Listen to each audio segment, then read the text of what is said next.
the whole genes of the world is totally finished once and for all. And no kind of Nabi whatsoever of no definition and no description will ever appear. That is what is meant by negligence. As you say, la rajul, it means neither an old rajul nor a young rajul nor a rajul of the old times nor a new rajul, that sort of thing. Every type of rajul is negated completely. So they say la nabi abadi has that style of expression where la is nafi jins.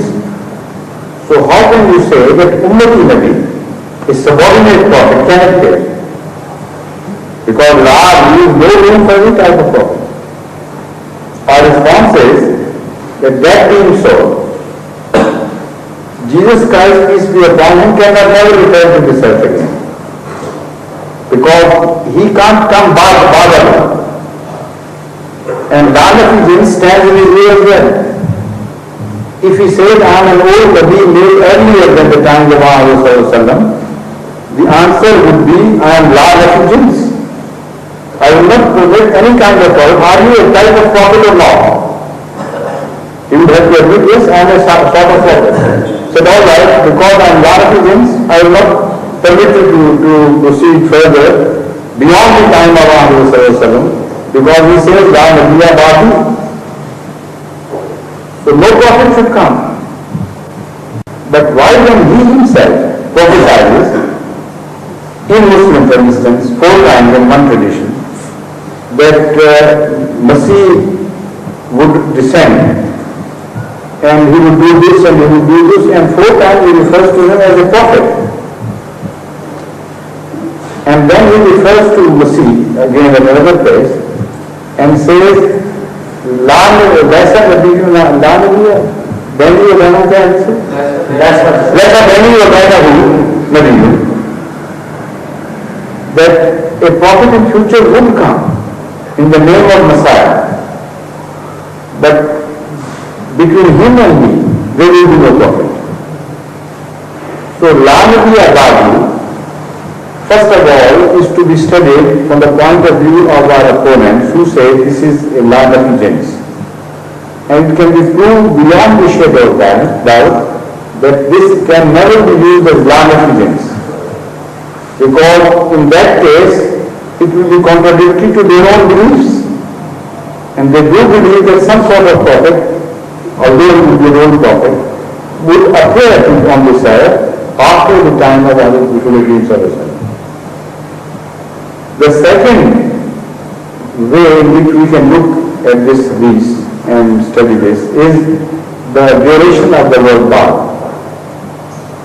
Ba'd can be of a short duration and Ba'd can be of a very long duration. For instance, when Ahmad sallallahu alayhi wa sallam appointed Hazrat Ali as his deputy when he went for jihad somewhere, and he left behind Hadhrat Ali as Amir. He said, he is after me, he is the Amir, you must follow him. Now if that bar is to be translated as unlimited bar, then it would follow that even if after Muhammad has returned, he will still remain Amir. Because their bar means absence. And short absence. And Ba'd doesn't mean unlimited Ba'd in time. So also, Ba'd can relate to after death and not during the life. So in that sense, it can, this tradition can be translated as, there will not be any prophet after my death. But what he said was, this was first said by him in reference to his appointment of Hazrat Ali.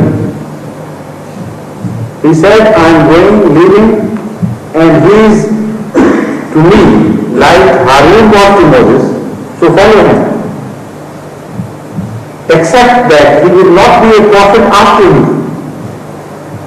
So there after that is never in the mind of Muhammad sallallahu alaihi wasallam. It means what he has in mind is after his absence. During his absence he will not be a prophet, though he will be worthy of obedience like Harun was after Hadhrat Moses had left his people.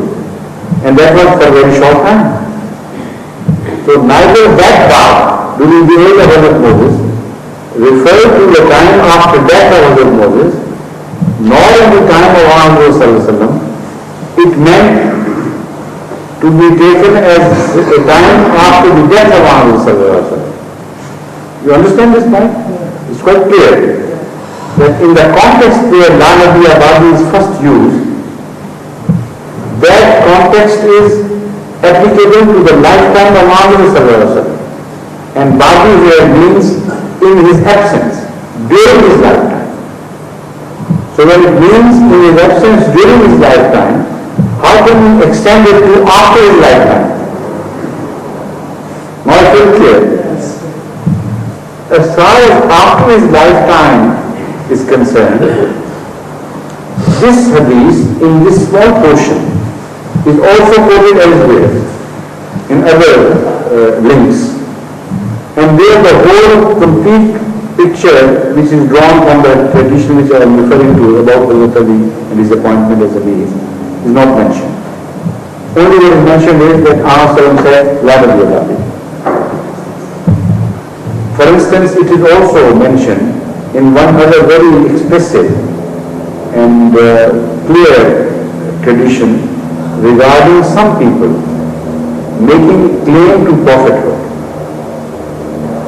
And Ahmad sallallahu alaihi wasallam says that there will be 30 such people who would believe they are prophets or who would claim they are prophets, but they are not prophets. They are Dajjal. La Nabi Abadi. After me there will be no prophet. Now here, obviously the word Bad applies to a time after his death. So we must analyze each tradition in its context. Now when we come to this tradition, then we must find an answer which should agree with our philosophy. Otherwise we are wrong. So in this regard, this is the most important and decisive tradition on which we must concentrate. He says there will be 30 claimants to prophethood. They will be all liars because there is no prophet after me. Now does that part, which is after his death, unlimited and it extends up to the Yawm al-Qiyamah, that is the doomsday, or has it a longer application but not unlimited application? This is the question to be decided.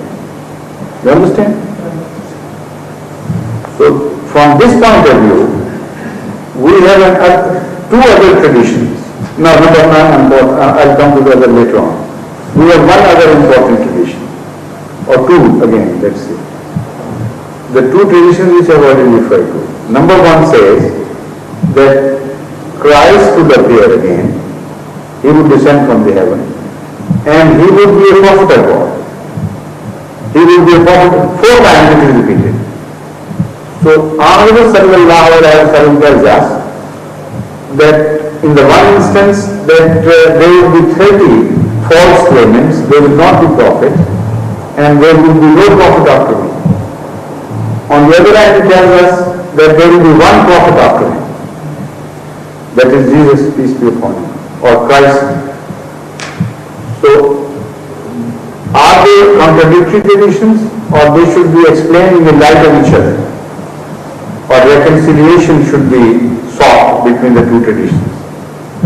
All the Muslim scholars agree that when there is an apparent contradiction, the principle applied is this, that first you seek to have a reconciliation between the two opposing traditions. If a reconciliation is impossible, then one of them is true and the other one is false.